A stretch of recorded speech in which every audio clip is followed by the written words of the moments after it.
वो charge particles select होंगे जिनके ऊपर कोई नेट फोर्स एक्ट नहीं करेगी, और वो नेट फोर्स डिपेंड करती है वेलोसिटी पर। अगर वेलोसिटी ई बाय बी है, मीन्स अगर वेलोसिटी इलेक्ट्रिक और मैग्नेटिक फील्ड के रेशियो की इक्वल है, तो चार्ज पार्टिकल्स सिलेक्ट हो जाएंगे, बाकी सारे चार्ज पार्टिकल्स रिजेक्ट हो जाएंगे। यहां तक हम डिस्कस कर चुके हैं।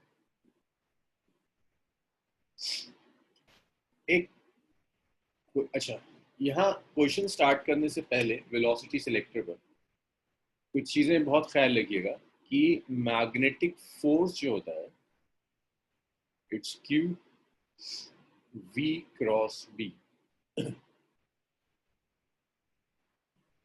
तो फोर्स जो होगी वो परपेंडिकुलर टू वेलोसिटी होगी। मैंने स्टार्टिंग में भी बताया था कि अगर मैं आपसे कह रहा हूँ वेलोसिटी एक्स एक्सिस के अलॉन्ग है, तो फोर्स एक्स के अलॉन्ग नहीं हो सकती, फोर्स वाई या जेड के अलॉन्ग।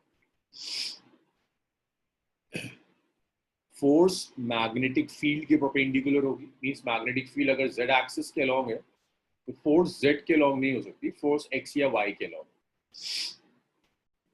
और उसके बाद थर्ड है कि वेलोसिटी, अगर आपको मैग्नेटिक फोर्स चाहिए, कैन नॉट बी पैरेलल और एंटी पैरेलल टू फील्ड।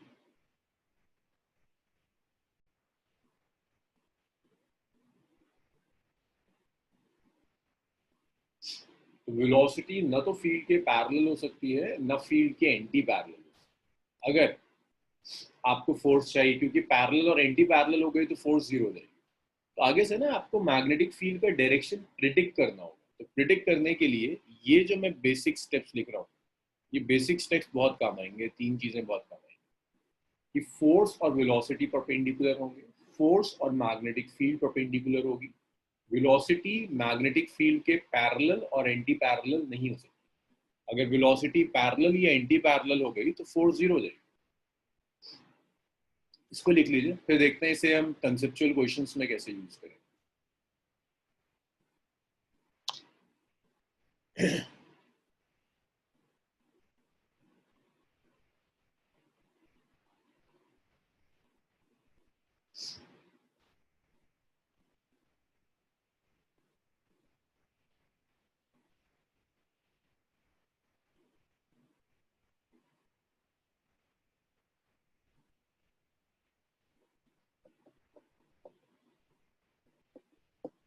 फाका, हबीब, इल्मा, हेल्प करूं इसे,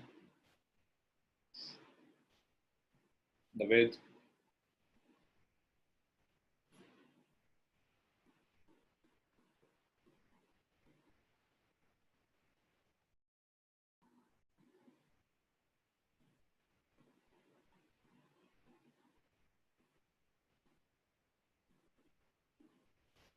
क्वेश्चन देखिए।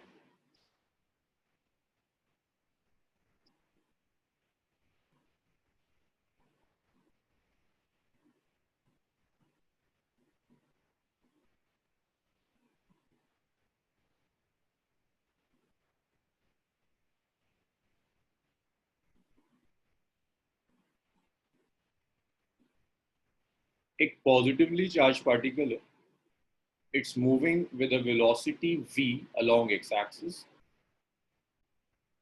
इलेक्ट्रिक फील्ड y-axis के along है, मैग्नेटिक फील्ड का पता नहीं, आपको प्रिडिक्ट करना है direction of magnetic field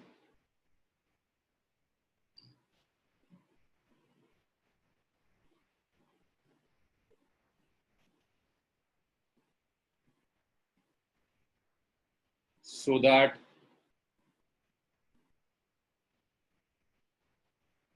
net force on charge q is zero। आपको मैग्नेटिक फील्ड का डायरेक्शन प्रिडिक्ट करना है ताकि जो नेट फोर्स हो चार्ज क्यू के ऊपर, that net force is zero. इसे ड्रॉ कर लीजिए, फिर साथ में सॉल्व करना शुरू कर।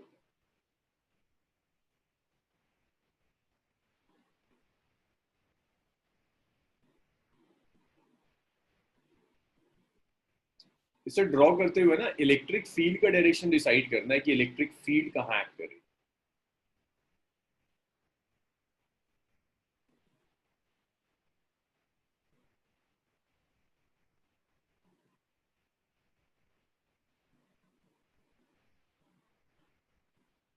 Direction of electric field decide कीजिए कि इलेक्ट्रिक फील्ड किस डायरेक्शन में काम करे, इलेक्ट्रिक फोर्स कहाँ एक्ट करे।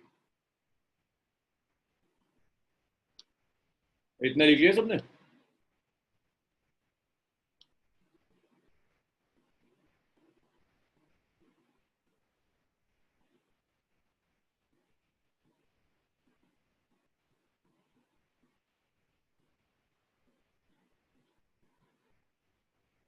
चलिए सुनिए, जरा मुझे बताना शुरू करो सब, आयशा, फायका, हबीब, इलेक्ट्रिक फोर्स कहाँ एक्ट कर रही है, direction of electric force. Thursday सिखाया था तुम्हें, डायरेक्शन ऑफ इलेक्ट्रिक फोर्स क्या होगा, कहाँ एक्ट करेगी electric force.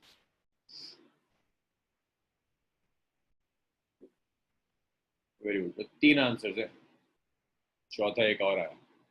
Electric force act करेगी, यस, फील्ड की डायरेक्शन, फील्ड अपवर्ड्स है, सो इलेक्ट्रिक फोर्स भी अपवर्ड्स होगी, इलेक्ट्रिक फोर्स भी ऊपर एक्ट करेगी। अब एक बात बताओ, चार्ज पार्टिकल पर अगर नेट फोर्स जीरो होनी तो मैग्नेटिक फोर्स कहाँ एक्ट करनी चाहिए, सोचना शुरू करो, आसान चीज है। नेट फोर्स जीरो होनी है चार्ज पार्टिकल पर, मैग्नेटिक फोर्स कहाँ एक्ट करेगी।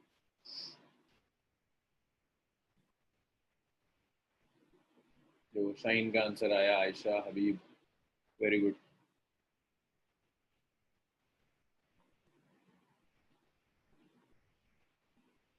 आपको सिर्फ ये प्रिडिक्ट करना है कि डायरेक्शन ऑफ मैग्नेटिक फील्ड क्या होना चाहिए।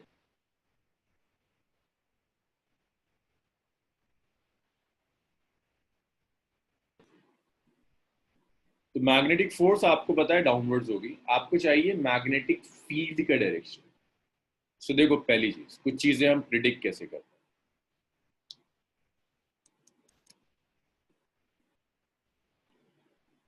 वेलोसिटी का डायरेक्शन बताओ मुझे, बताना शुरू करो, मतलब ये ऐसा नहीं है कि मैं कहानी सुनाऊं और हो जाए। वेलोसिटी का डायरेक्शन बताइए, वेलोसिटी का डायरेक्शन क्या है। X axis, very good. Velocity is along x axis, x axis के अलोंग वेलोसिटी। तो मुझे बताओ, क्या मैग्नेटिक फील्ड एक्स एक्सिस के अलोंग हो सकती है। लास्ट नोट में मैंने कुछ स्टेटमेंट लिखा था, if velocity is along x axis तो क्या मैग्नेटिक फील्ड एक्स के अलोंग हो सकती है। मैग्नेटिक फील्ड ना तो पैरेलल होगी ना एंटी पैरेलल होगी। तो आपको ये पता चल गया कि मैग्नेटिक फील्ड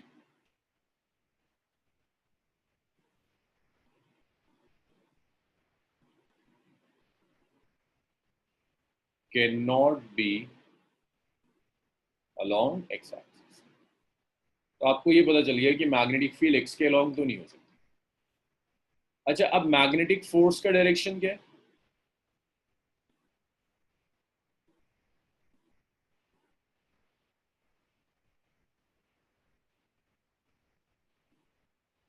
मैग्नेटिक फोर्स बताओ मुझे, कहां जा रही है, कहां दिख रही है मैग्नेटिक फोर्स। मैग्नेटिक फोर्स अरमान ऊपर कहां से हो जाएगी, हाँ डाउनवर्ड्स है, नेगेटिव वाई एक्सिस, राइट। तुम में से जिन लोगों का दिमाग सुबह के 9 बजे नहीं चल सकता, तुम करोगे क्या आगे जाके भाई।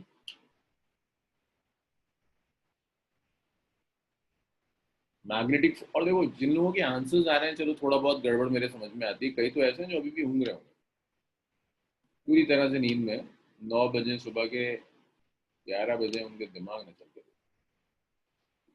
पता नहीं जिस एग्जाम की प्रिपरेशन कर रहे हैं उस एग्जाम में क्या करोगे। सो मैग्नेटिक फोर्स का डायरेक्शन कहाँ है, नेगेटिव वाई एक्सिस। तो मैग्नेटिक फील्ड क्या वाई के लॉन्ग हो सकती है, क्या मैग्नेटिक फील्ड वाई के लॉन्ग हो सकती है। मैंने लिखा था मैग्नेटिक फील्ड मैग्नेटिक फोर्स के परपेंडिकुलर होगी। सो आप लिख सकते हैं magnetic field can not be along y axis, magnetic field y axis के लॉन्ग नहीं हो सकती। अब बचा क्या, मैग्नेटिक फील्ड के पास क्या ऑप्शन है, कहाँ हो सकती है मैग्नेटिक फील्ड, किस डायरेक्शन, एक्स के लॉन्ग नहीं हो सकती, वाई के लॉन्ग नहीं हो सकती, तो बचा क्या, जेड के लॉन्ग। तो आपके पास ये बचा है कि मैग्नेटिक फील्ड जेड के लॉन्ग होगी।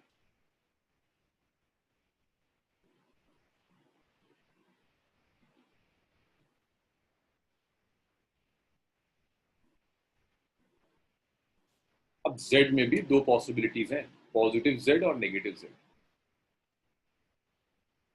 प्लस z के लॉन्ग और माइनस z के लॉन्ग। अब आपको सिर्फ ये डिसाइड करना है कि मैग्नेटिक फील्ड प्लस z के लॉन्ग होगी या माइनस z। ये डिसाइड करने के लिए दो रूल्स हैं। एक तो हिट एंड ट्रायल मेथड है कि आप मान लो, अज्यूम कर लो कि magnetic field is along positive z axis.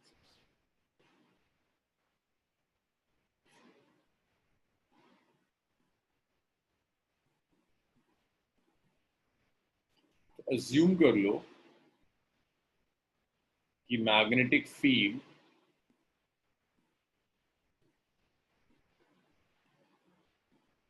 is along plus z axis और वेलोसिटी तो x के along है। अगर मैं यहां एज्यूम कर लूं, आउटवर्ड्स एज्यूम कर लूं मैग्नेटिक फील्ड को, तो जरा राइट हैंड थंब रूल लगाओ, फोर्स का डायरेक्शन देखो क्या है। अगर मैं एज्यूम कर लूं कि magnetic field positive z axis के along, right hand thumb rule लगाओ और मुझे बताओ फोर्स का डायरेक्शन क्या है।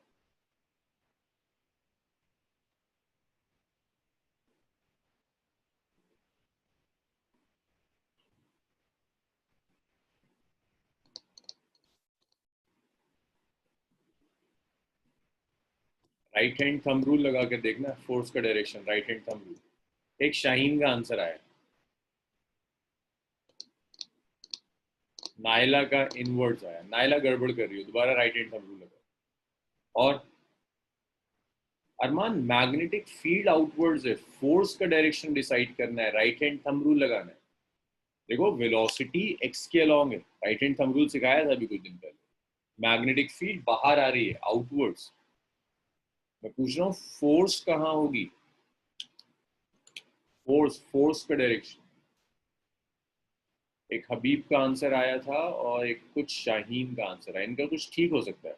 आउटवर्ड्स और इनवर्ड्स तो ऑप्शन ही नहीं, क्योंकि जहां मैग्नेटिक फील्ड होगी वहां तो फोर्स हो ही नहीं सकती। और ट्राई करो, राइट हैंड थंब रूल लगाओ ना, ऐसे रखो वेलोसिटी की डायरेक्शन में, मैग्नेटिक फील्ड की तरफ कर्ल करो, बताओ मुझे फोर्स कहाँ जाएगी। नवेद, वाई में प्लस वाई और माइनस वाई।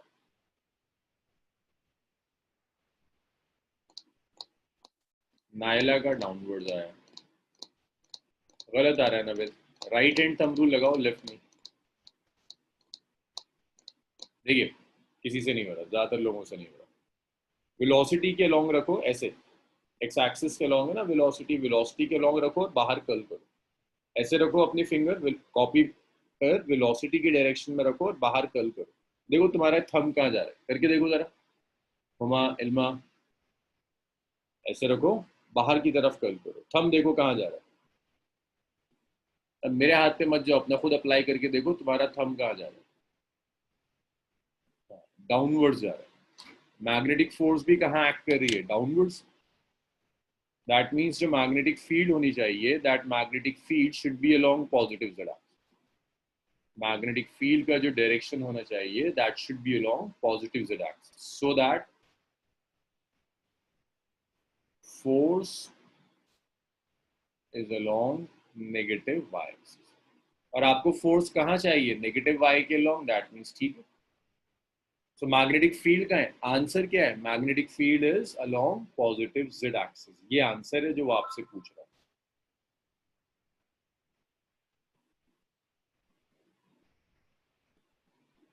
ये वो आंसर है जो आपसे पूछ रहा था कि मैग्नेटिक फील्ड कहाँ होगी, तो मैग्नेटिक फील्ड कहाँ पर, it's along positive z axis.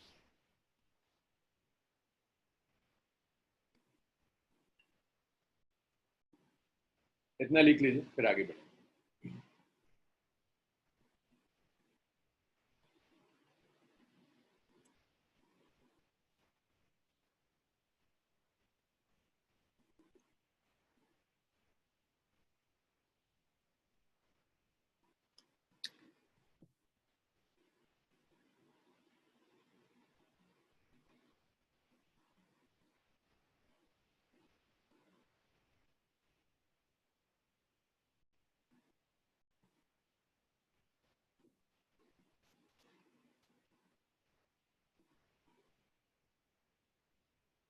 एक तो ये मेथड है लेंदी, एक्चुअल में आपको ऐसे ही करना चाहिए, इससे बहुत, ये समझ में आया सबको, ये सिर्फ एक फायका को समझ में आया।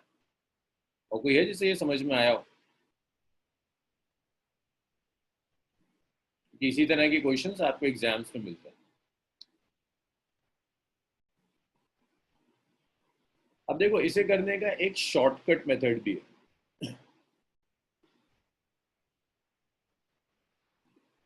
इसे करने के लिए मैं रब कर दूं, इसे लिख लो, इसे लिख लो इतना, फिर मैं रब कर दूं।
अब देखिए, इसको करने का एक शॉर्टकट मेथड और भी। अभी जो शॉर्टकट मेथड है ना, इसमें आपको यहाँ तक तो डिसाइड करना पड़ता है कि मैग्नेटिक फोर्स का है, यहाँ तक तो आपको लिखना पड़ेगा। इस उससे आप थोड़ा सा बच सकते हैं। सेकंड मेथड में भी इतना तो आप लिखोगे, दिस इज मेथड 2। अब इसके आगे शॉर्टकट ये है कि लेफ्ट हैंड थंब रूल लगा दो।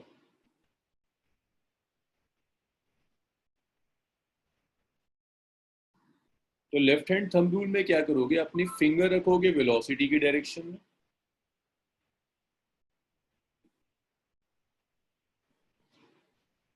चलो पूरा ही लिख देता हूँ। So place your finger along velocity and curl it towards the field.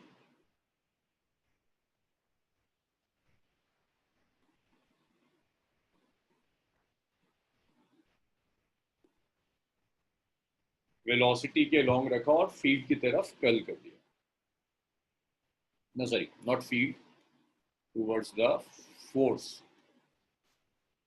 magnetic force. Thumb will give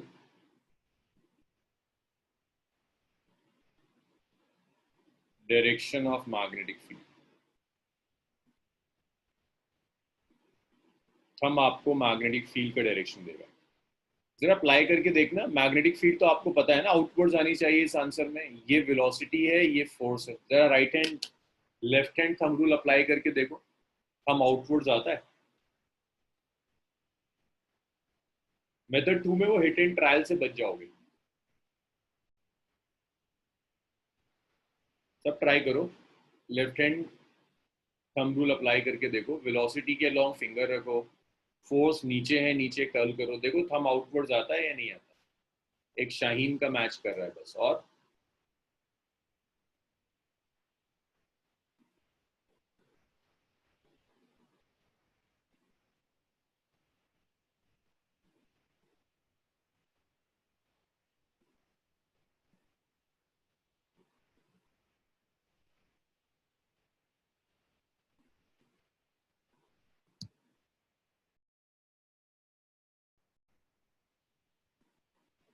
देखिए, जिन लोगों से नहीं हुआ, ऐसे रखो वेलोसिटी के लॉन्ग, ऐसे रखो वेलोसिटी के लॉन्ग और नीचे कर्ल करो। वेलोसिटी के लॉन्ग रखो, डाउनवर्ड्स, फोर्स डाउनवर्ड्स है, डाउनवर्ड्स कर्ल करो। हम बाहर जा रहा है तो फोर्स का डायरेक्शन बाहर है, स्पीड बाहर है। दोबारा देखो, ऐसे रखो वेलोसिटी के लॉन्ग और नीचे कर्ल कर दो। ऐसे रखा और डाउनवर्ड्स कर्ल कर दिया। हम बाहर जा रहा है, फील्ड बाहर है। वेलोसिटी के लॉन्ग रखा, नीचे कर्ल किया, थंब बाहर जा रहा है, फील्ड बाहर है। तो आपको वो सब नहीं करना, हिट एंड ट्रायल मेथड नहीं करना। आप डायरेक्टली डायरेक्शन डिसाइड कर सकते हैं कि फील्ड बाहर हो।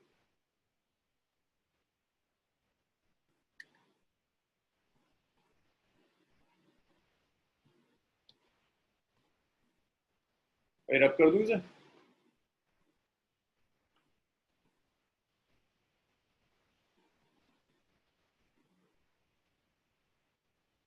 ये इंपॉर्टेंट क्वेश्चन है। वो आपसे शायद वेलोसिटी सिलेक्टर ना पूछे कभी, लेकिन ये तो पूछ ही लेता।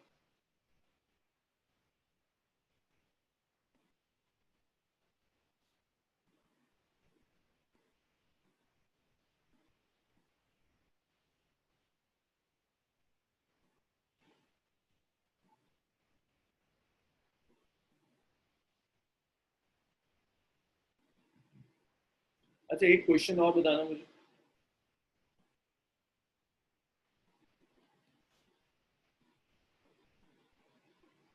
A charged particle passes through a magnetic field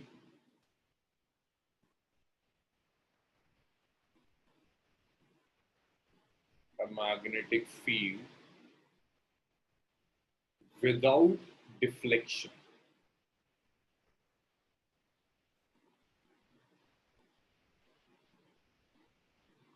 तो एक चार्ज पार्टिकल है, मैग्नेटिक फील्ड से पास कर रहा है, बट कोई डिफ्लेक्शन नहीं है, without deflection. Predict angle between velocity of particle and magnetic field।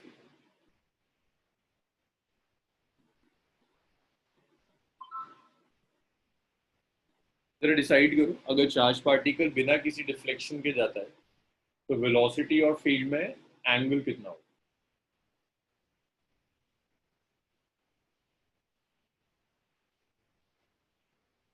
Shaheen का आंसर आया, नवेद का आंसर आया 2।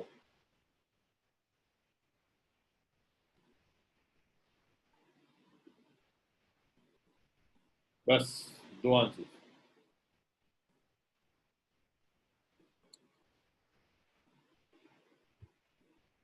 अरमान हबीब का आया, आयशा का भी आया। जो एग्जैक्ट आंसर था ना वो शाहीन का था, 0 और 180 दोनों के केस में। देखो, अगर चार्ज पार्टिकल मैग्नेटिक फील्ड के पैरेलल जा रहा है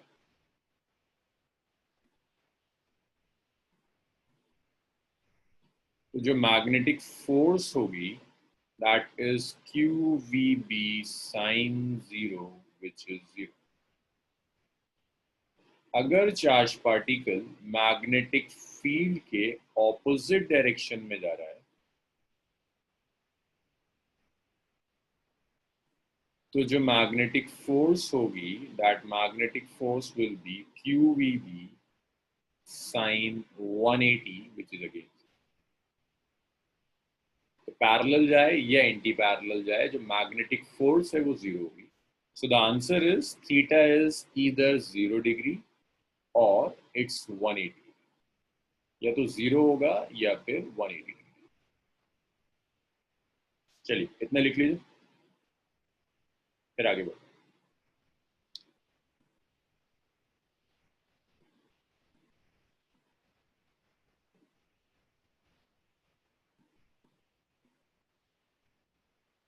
इतना लिख लो फिर आगे बढ़ो। लॉरेंस, ये force on a charge particle खत्म हुआ, अब दूसरी डेरिवेशन करें। अब देखते हैं कंडक्टर पर फोर्स कैसे एक्ट करें।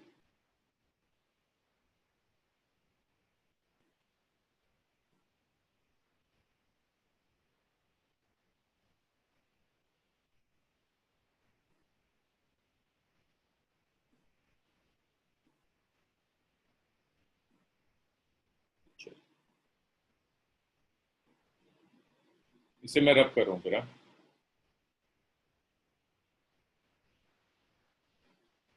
नेक्स्ट सेक्शन में देखो, अभी हमने जो कुछ भी पढ़ा मैग्नेटिक्स में, उसमें हमने पढ़ा force on charge particle, charge particle पर फोर्स कैसे एक्ट करे। अब आप सीखोगे force on a current carrying wire. अगर एक वायर है, मान लो ऐसी एक वायर है, इस वायर में से करंट फ्लो कर रहा है, तो ये वायर कैसे फोर्स एक्सपीरियंस करेगी, वो फोर्स अब आपको देगी। सो यहाँ हम करते हैं,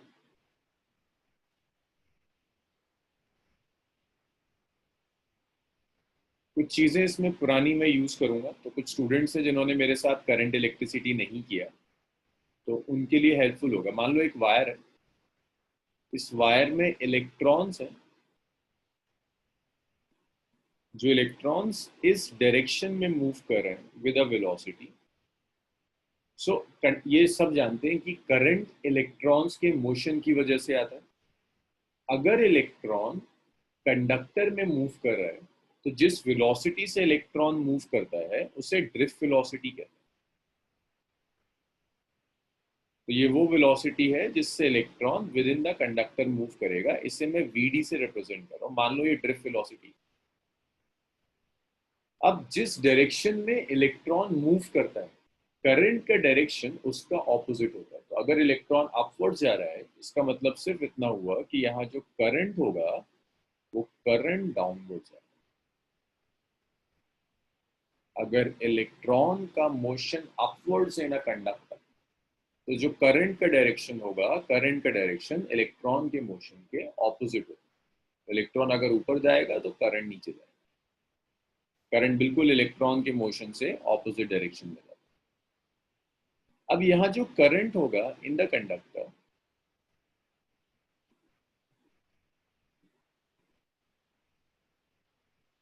ये करंट ड्रिफ्ट वेलोसिटी के डायरेक्टली प्रोपोर्शनल है।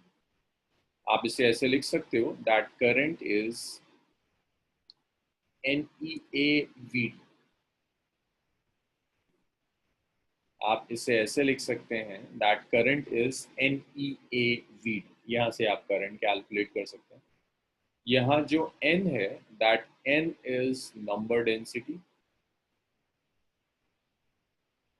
a is area of cross section. जो कंडक्टर है उस कंडक्टर का एरिया ऑफ क्रॉस सेक्शन को मैं a कर, नंबर डेंसिटी का मतलब होता है नंबर ऑफ इलेक्ट्रॉन्स पर unit volume. Number of electrons पर यूनिट वॉल्यूम।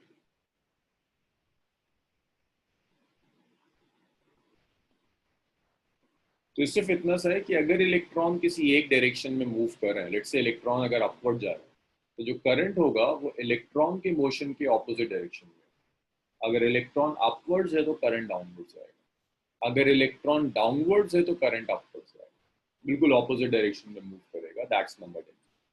जो ए होगा, that A is area of cross section, A area of cross section.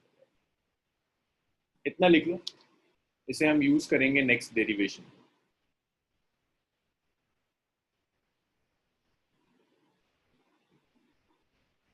और मैं ये फैक्ट भी यूज करूंगा, ये सबको याद ही होता है, वॉल्यूम होता है area of cross section multiplied by length. ऐसे हम वॉल्यूम निकाल सकते हैं। जब आप इतना लिख लीजिए तो मुझे बताइए, नेक्स्ट एक इंपॉर्टेंट डेरिवेशन और है, उसे भी करते हैं।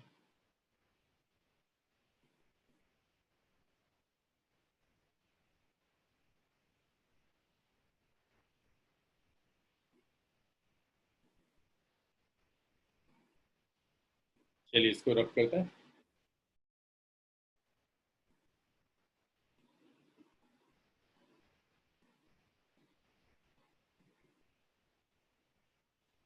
The next topic is force on a current carrying conductor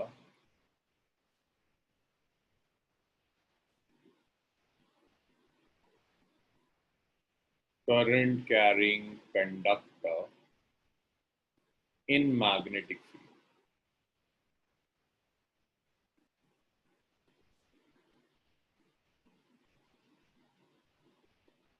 सो अगर आपने एक मैग्नेटिक फील्ड ली और उस मैग्नेटिक फील्ड में करंट कैरिंग कंडक्टर रख दिया, तो आपको सिर्फ ये देखना है कि उस कंडक्टर पर फोर्स कैसे एक्ट है। सो से दिस इज मैग्नेटिक फील्ड।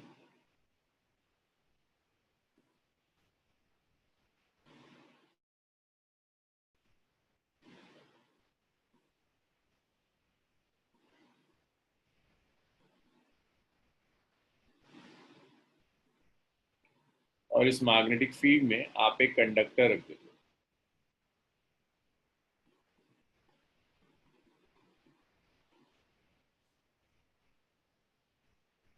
ऐसे मान लीजिए आपने एक कंडक्टर रख दिया,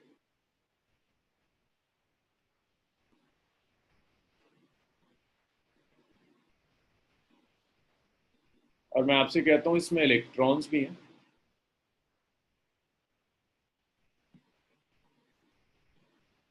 ये इलेक्ट्रॉन्स हैं, और इलेक्ट्रॉन्स कुछ इस डायरेक्शन में जा रहे हैं विद अ वेलोसिटी v। जो टोटल लेंथ है कंडक्टर की, that total length is l। जो टोटल लेंथ है कंडक्टर की दैट इज l।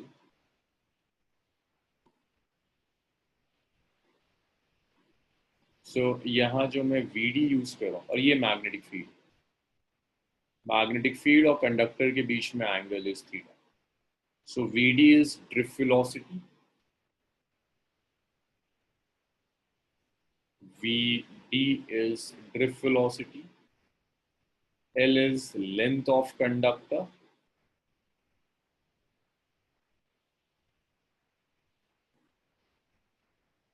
इसका एरिया ऑफ क्रॉस सेक्शन भी होगा, a is area of cross section.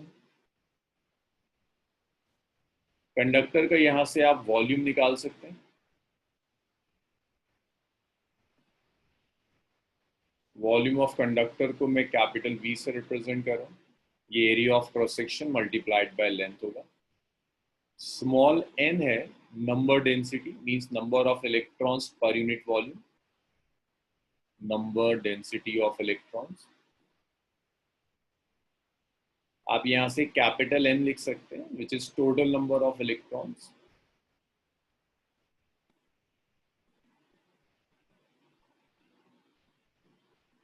तो ये टोटल नंबर ऑफ इलेक्ट्रॉन्स होगा, नंबर डेंसिटी स्मॉल है, मींस नंबर ऑफ इलेक्ट्रॉन्स पर unit volume multiplied by the volume. Capital N होगा NaL, number of electrons पर unit volume multiplied by volume. तो ऐसे होगा ना, small n unit volume means 1 metre cube में जो इलेक्ट्रॉन्स है दैट स्मॉल। तो V वॉल्यूम में जो नंबर ऑफ इलेक्ट्रॉन्स होंगे that is number of electrons पर unit volume multiplied by total volume. This is equation. मुझे यहाँ तक बताइए, ये क्लियर हुआ ना?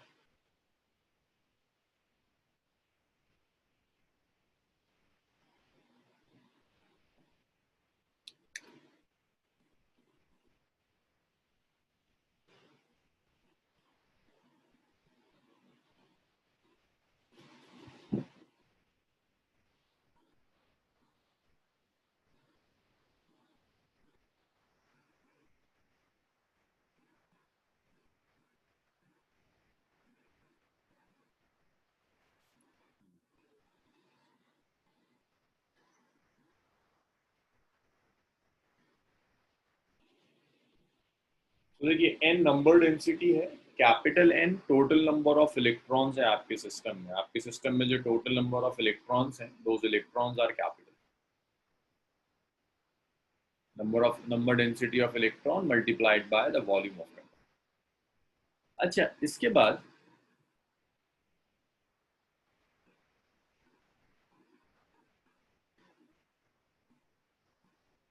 हर इलेक्ट्रॉन एक मैग्नेटिक फोर्स एक्सपीरियंस करेगा।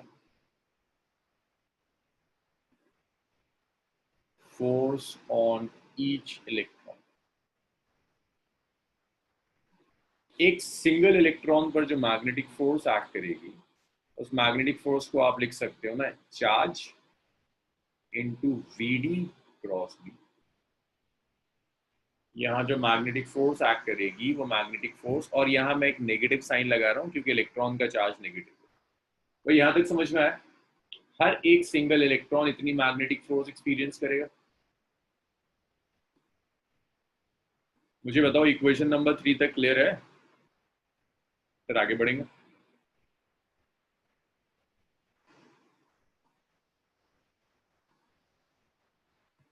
शाहीन का क्लियर है, बस एक। फायका को भी समझ में आया, नायला को भी आया। Third equation.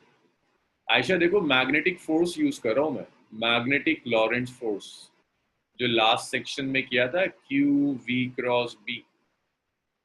एक सिंगल, कई इलेक्ट्रॉन्स मूव कर रहे हैं, मैं कह रहा हूँ एक इलेक्ट्रॉन पर फोर्स निकालो, तो एक इलेक्ट्रॉन का चार्ज लिया, एक इलेक्ट्रॉन की वेलोसिटी ली, एक इलेक्ट्रॉन की मैग्नेटिक फील्ड। तो एक इलेक्ट्रॉन का चार्ज, एक इलेक्ट्रॉन की वेलोसिटी और एक इलेक्ट्रॉन की मैग्नेटिक फील्ड, इससे आपने क्रॉस किया, minus e v d cross.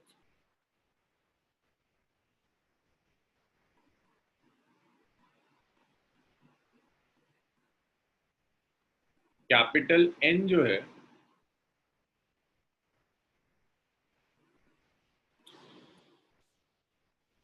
अच्छा ये तो एक इलेक्ट्रॉन पर है, ऐसे कितने इलेक्ट्रॉन है?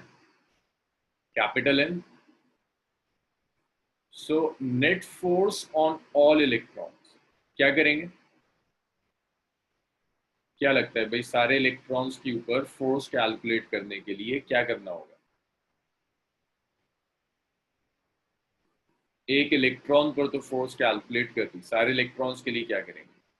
मल्टीप्लाई कर देते हैं, एन को एफ बी से मल्टीप्लाई कर, सारे इलेक्ट्रॉन्स की फोर्स के लिए एक इलेक्ट्रॉन की फोर्स को capital N, total number of electron से मल्टीप्लाई कर, तो ये हो गया N minus e v d cross B. तो जो मैग्नेटिक फोर्स होगी, that magnetic force is minus N e v d cross, that is equation number. एक इलेक्ट्रॉन पर फोर्स आ गई थी तो एन से मल्टीप्लाई कर दिया, तो आपको नेट फोर्स मिल गई सारे इलेक्ट्रॉन। इतना लिख लीजिए, फिर आगे बढ़ेंगे।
अच्छा, इतना हो गया सबको। अब देखो, बस एक आसान सा काम करना, ये जो लास्ट इक्वेशन आई है 5, इसमें कैपिटल एन की वैल्यू रखो। कैपिटल एन जो इक्वेशन नंबर 2 में कैलकुलेट करा था ना, उसकी वैल्यू रखो। 2 को लास्ट जो इक्वेशन आई है उसमें सब्स्टिट्यूट करो, 2 को 4 में रख दो। तो जब 2 को 4 में सब्स्टिट्यूट कर देंगे, सो मैग्नेटिक फोर्स आ जाएगी minus N A L e v d cross d. अच्छा, अब ढूंढना शुरू करो, यहाँ कहीं करंट मिल रहा है? कुछ टर्म्स हैं जिन्हें कंबाइन कर कर करंट बन जाए, ढूंढो जरा। कुछ टर्म्स होंगी जिन्हें कंबाइन कर कर करंट बन जाएगा, बताओ मुझे कौन सी टर्म्स कंबाइन कर कर करंट बन जाए।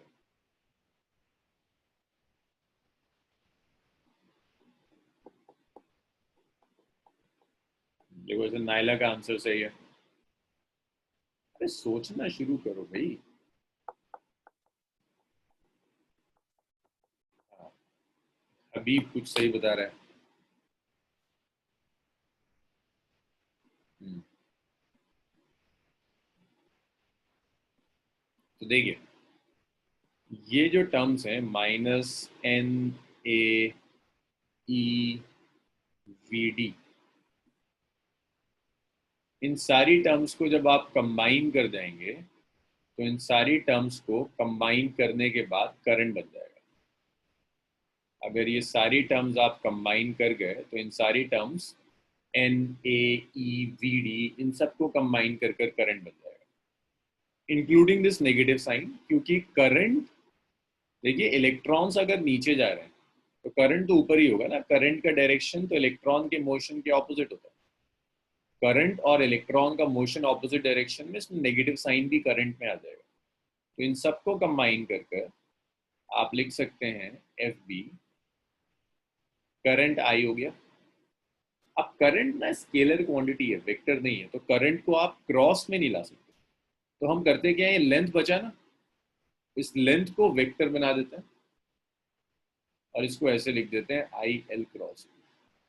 तो देखो यहाँ इन सबको कंबाइन कर कर करंट बन गया, सिर्फ एक लेंथ बचा हुआ है। करंट तो स्केलर है, लेंथ को हम वेक्टर बना देते हैं। So direction of length is, direction of length vector is same as that of current.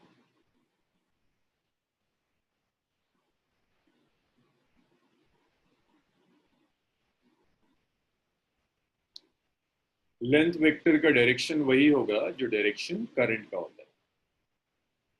तो आगे से हम लेंथ को, अब जो भी आगे पढ़ना है, we will consider length as a vector और लेंथ को डायरेक्शन देंगे, जो करंट का डायरेक्शन है वही डायरेक्शन लेंथ का हो जाएगा। इतना लिख लीजिए। फिर देखते हैं डायरेक्शन ऑफ फोर्स कैसे डिसाइड करें। इस केस में डायरेक्शन ऑफ फोर्स कैसे डिसाइड करें, इतना लिख लीजिएगा। और कोई प्रॉब्लम हो इसमें तो मुझे बताइए।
चलिए ऑलमोस्ट सब लिख चुके हैं, इसे मैं रब कर देता हूँ।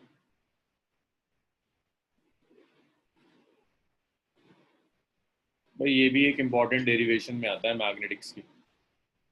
Force on a current carrying conductor in magnetic.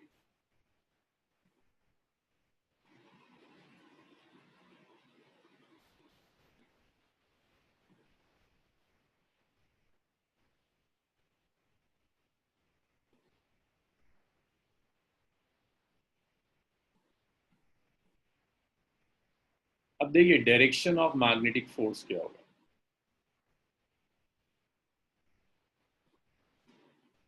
Direction of magnetic force,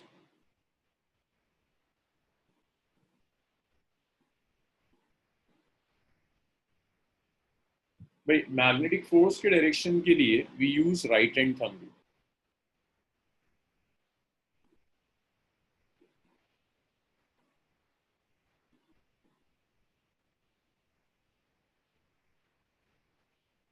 तो मैग्नेटिक फोर्स का डायरेक्शन जो होगा वो आपको राइट हैंड थंब रूल के थ्रू मिलेगा। देखिए राइट हैंड थंब रूल क्या कहता है, place your finger along direction of current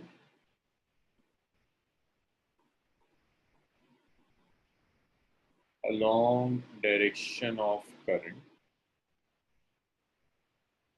and curl it towards magnetic field.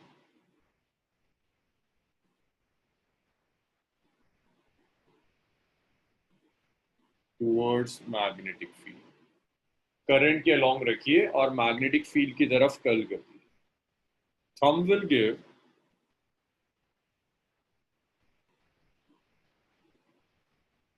Direction of magnetic force.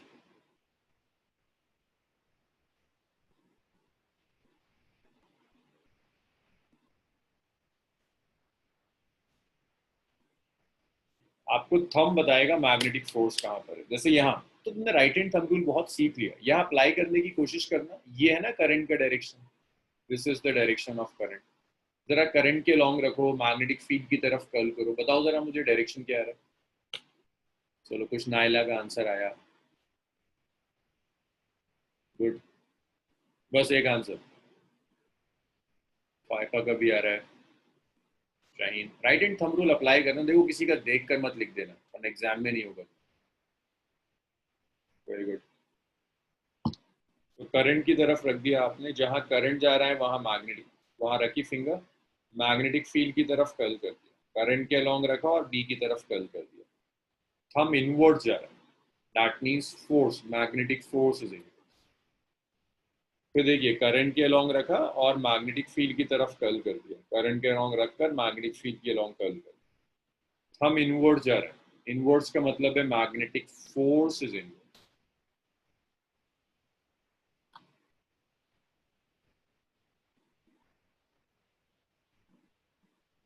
चलो तो ये आपको अप्लाई करना आ गया।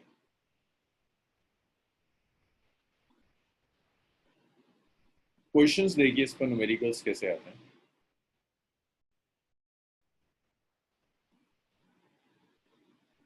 आपके पास एक कंडक्टर है,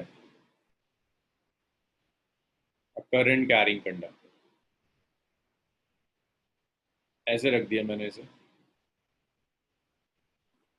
इसमें से कुछ करंट फ्लो कर रहा है, करंट ऑफ 2 एम्पियर। कुछ मैग्नेटिक फील्ड एग्जिस्ट करती है inwards direction.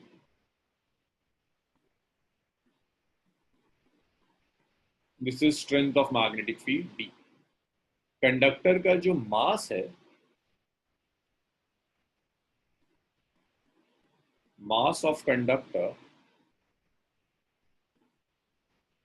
Is 10 gram. Conductor का मास 10 ग्राम है। आपको प्रिडिक्ट करना है, predict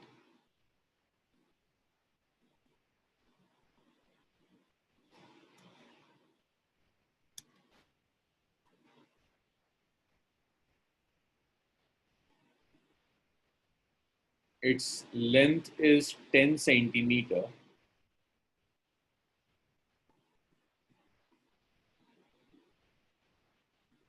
calculate magnitude of field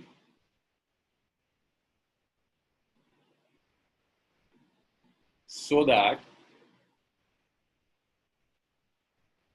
conductor is in equilibrium।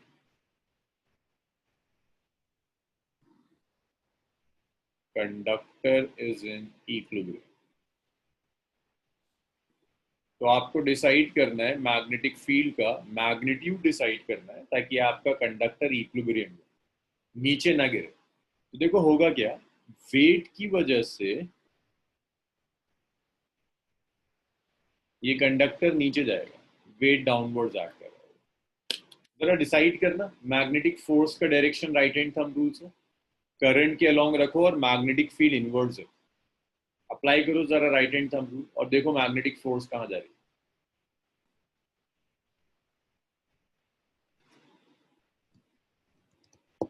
Naila का आंसर आया अपवर्ड्स। और कुछ आंसर्स? करंट की तरफ रखिए और मैग्नेटिक फील्ड इनवर्ड्स है, इनवर्ड्स कर दीजिए। इल्मा का आया, फायका का आंसर आया, हबीब 4, और बस 4 आंसर्स। मान, आमना 6 आंसर्स। खुर्रम का भी आएगा, आयशा, उमा, इल्मा, नवेद।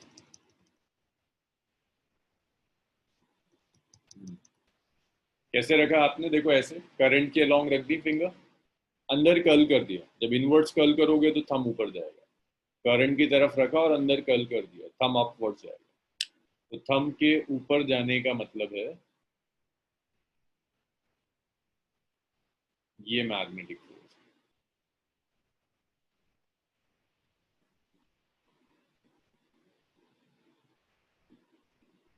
सो देखो ये वायर इक्विलिब्रियम में तो तभी रहेगी जब दोनों फोर्सेस इक्वल हो जाए। पहले मैग्नेटिक फोर्स कैलकुलेट कर लेते हैं फिर देखते हैं। सो वायर पर जो मैग्नेटिक फोर्स एक्ट करेगी, देखिए मैग्नेटिक फोर्स तो आप सिंपली निकाल सकते हैं, this is current into length into magnetic field into sine 90। क्योंकि करंट एक्स के लॉन्ग है, मैग्नेटिक फील्ड इनवर्ड्स है, तो एंगल इज 90 डिग्री। तो आप ऐसे लिख सकते हैं कि जो मैग्नेटिक फोर्स होगी, that magnetic force is I L B, that's possible.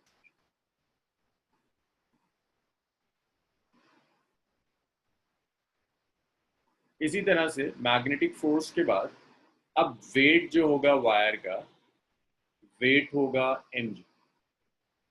So wire equilibrium में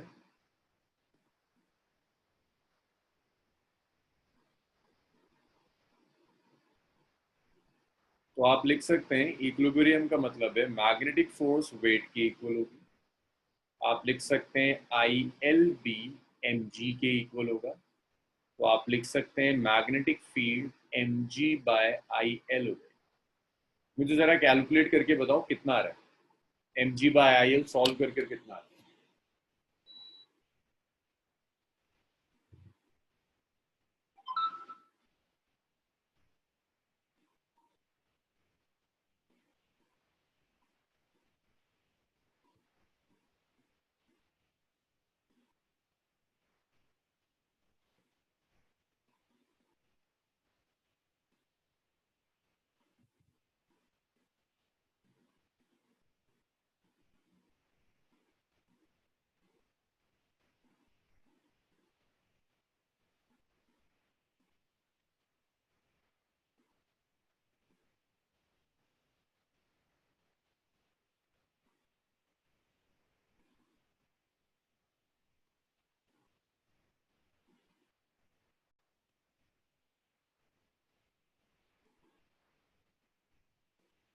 ओके, फाइव का कुछ आंसर आया, नवेद।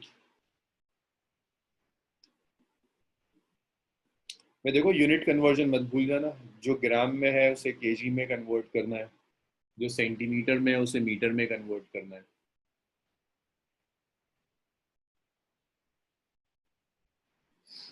जी की वैल्यू 9.8 ले लें, बेहतर है, नहीं तो आप 10 भी ले सकते हैं।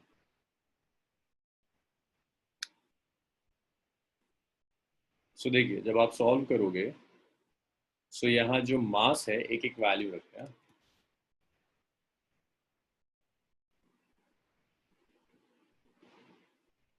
मास है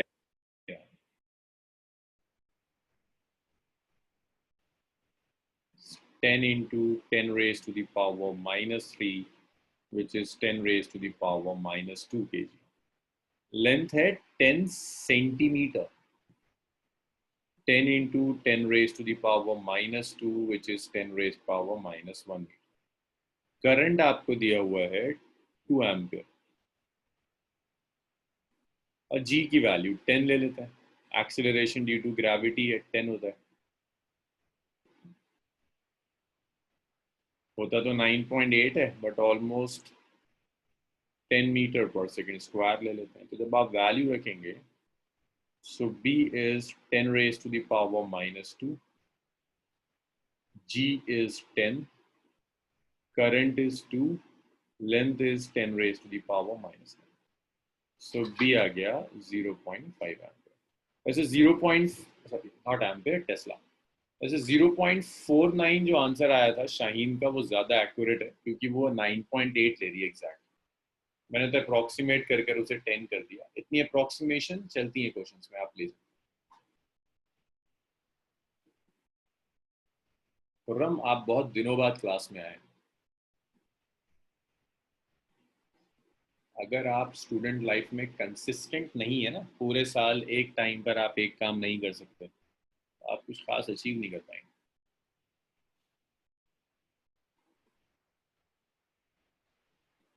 चलिए इतना लिख लिया, रब कर दूं इसे मैं.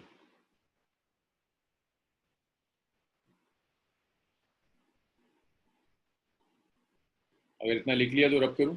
ओके.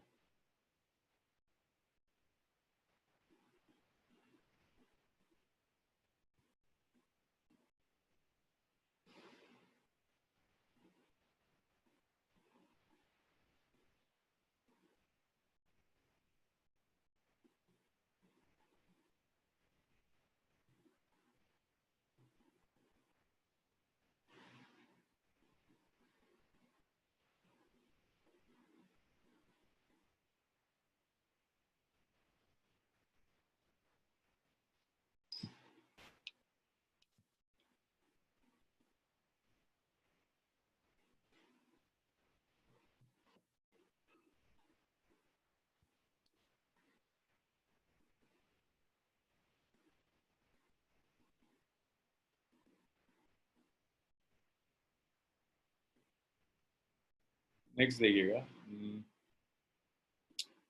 एक चीज और देखो, अगर मैं मैग्नेटिक फील्ड में पूरी एक कॉइल रख दूं, फोर्स ऑन करंट, ये नोट याद रखिएगा. इसे मैं अभी प्रूफ नहीं करूंगा, इसे मैं प्रूफ करूंगा आगे जैसे ही हम जाएंगे, नेक्स्ट सेक्शन में जाएंगे टॉर्क वाले में, वहां ये चीज प्रूफ हो जाएगी. Force on a current carrying coil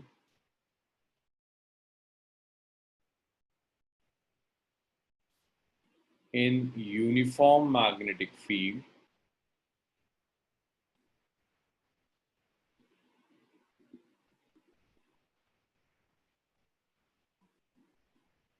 is zero. सो अगर आपके पास मैग्नेटिक फील्ड है और इस मैग्नेटिक फील्ड में ये मैग्नेटिक फील्ड है आपके पास,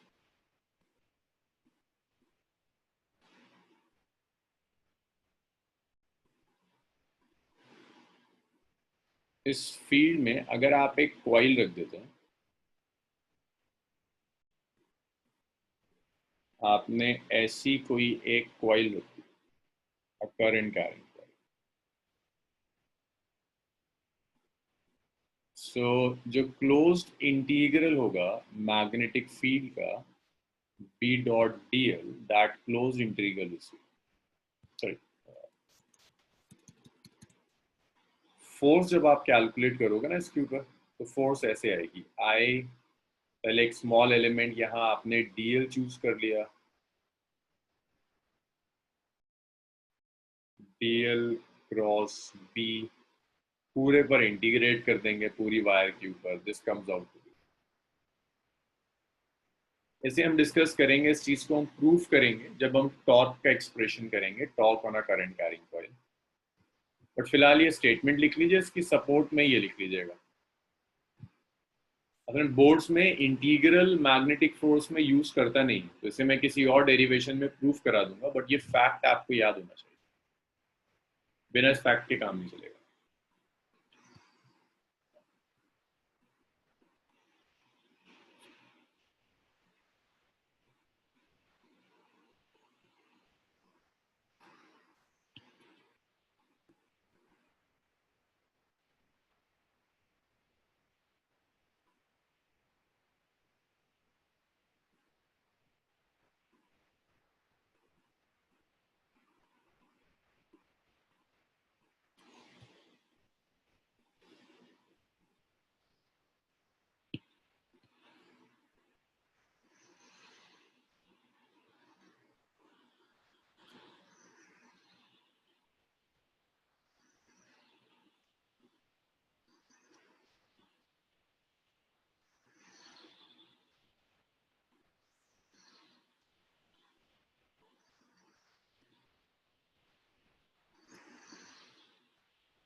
चलिए, तो net force on a current carrying coil zero. इसके बाद नेक्स्ट टॉपिक है, मतलब ये भी खत्म हुआ, फोर्स वाला पोर्शन खत्म हो गया। Force on a charge particle, force on a wire, ये चीज खत्म हुई। Next topic,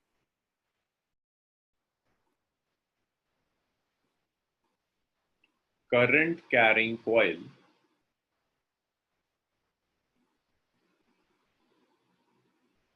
as magnetic dipole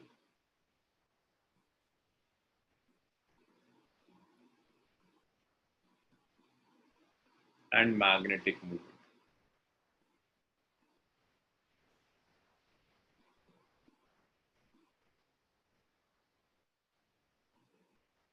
देखिए नेक्स्ट टॉपिक क्या कहता है, जब भी आप कोई मैग्नेटिक फील्ड की सोर्स लोगे, जरा बताओ मुझे, क्या ऐसा होता है कि मैग्नेटिज्म में सिर्फ नॉर्थ पोल एग्जिस्ट करता है या सिर्फ साउथ पोल एग्जिस्ट करता है? क्या ये पॉसिबल है कि मैग्नेटिक फील्ड की कोई सोर्स हो जिसमें सिर्फ नॉर्थ पोल हो, या कोई सोर्स हो जिसमें सिर्फ साउथ पोल हो? क्या ये पॉसिबल है, सिर्फ नॉर्थ या सिर्फ साउथ?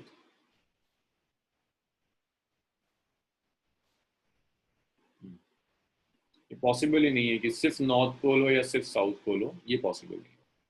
तो जब भी मैग्नेटिक फील्ड की कोई सोर्स होगी, उस सोर्स में नॉर्थ भी होगा और साउथ भी होगा। सिर्फ नॉर्थ नहीं हो सकता, सिर्फ साउथ नहीं हो सकता, नॉर्थ और साउथ का हमेशा कॉम्बिनेशन एग्जिस्ट करेगा। तो अगर मैं एक करंट कैरिंग कॉइल ले रहा हूँ, ये जो करंट कैरिंग कॉइल है, ये कॉइल भी मैग्नेटिक फील्ड जनरेट करेगी। मैग्नेटिक फील्ड हमने कैलकुलेट करी है। दैट मीन्स ये करंट कैरिंग कॉइल भी एक मैग्नेटिक डाइपोल की तरह काम करेगी। This current carrying coil will behaves like a magnetic dipole. इसमें नॉर्थ पोल भी एग्जिस्ट करेगा, इसमें साउथ पोल भी एग्जिस्ट करेगा। अगर आपने एक कॉइल ले ली जिसमें करंट पास कर रहा है, तो वो एक डाइपोल की तरह काम करती है। उसमें नॉर्थ पोल और साउथ पोल दोनों एग्जिस्ट करते हैं। देखो नॉर्थ और साउथ डिसाइड कैसे करेंगे। आपने कॉइल ली, टॉप जो हम देख रहे हैं ये कैसा दिख रहा है, करंट क्लॉकवाइज है। मुझे बताओ कि अगर कोई इसको पीछे से देखेगा, मान लो ये कॉइल है, हम आप यहाँ से देख रहे हैं, अगर मैं यहाँ से देखूंगा तो करंट मुझे अब भी क्लॉकवाइज दिखेगा या एंटी क्लॉकवाइज दिखेगा? अभी आपको जो कॉइल दिख रही है उसमें करंट क्लॉकवाइज है, अगर आप उसको पीछे से जाकर दिखोगे तो करंट का डायरेक्शन आपको ऑपोजिट दिखेगा, एंटी क्लॉकवाइज। तो अगर मैं ये कॉइल ले लूं, आप देखते हो क्लॉकवाइज, तो मुझे एंटी क्लॉकवाइज दिखेगी। इसका मतलब ये हुआ कि अगर एक कॉइल से करंट पास हो रहा है तो एक साइड से करंट क्लॉकवाइज है, दूसरी साइड से करंट एंटी क्लॉकवाइज। तो अगर कॉइल के किसी एक फेस में करंट क्लॉकवाइज है, तो वो फेस बिहेव करेगा लाइक साउथ पोल। कॉइल है, किसी एक फेस पे करंट क्लॉकवाइज जा रहा है, that face will behave like south पोल।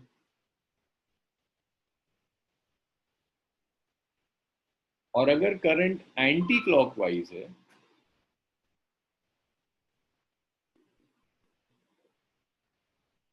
सो वो फेस बिहेव करेगा लाइक नॉर्थ पोल।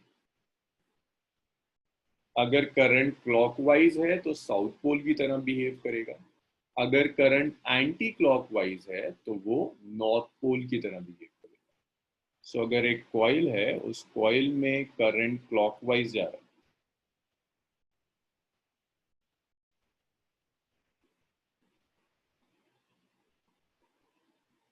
तो ये साउथ पोल की तरह बिहेव करेगा। अगर करंट एंटी क्लॉकवाइज जा रहा है,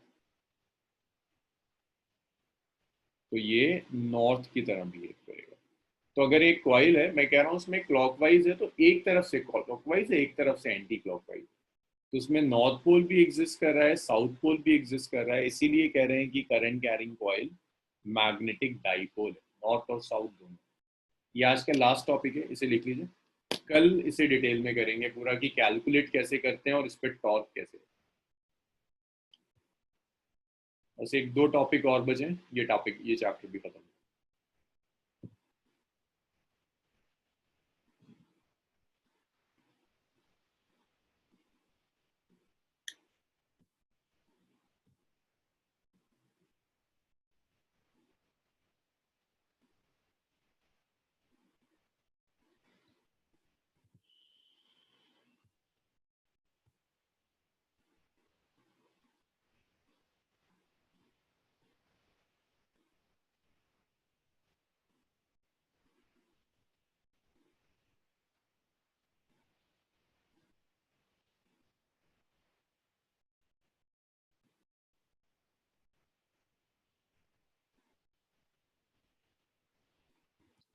चलिए आज यहीं छोड़ते हैं इसको, कल फिर मॉर्निंग सेम टाइम कंटिन्यू करेंगे। कल करते हैं, वाइंड अप करते हैं। चलो भाई आज इतना ही।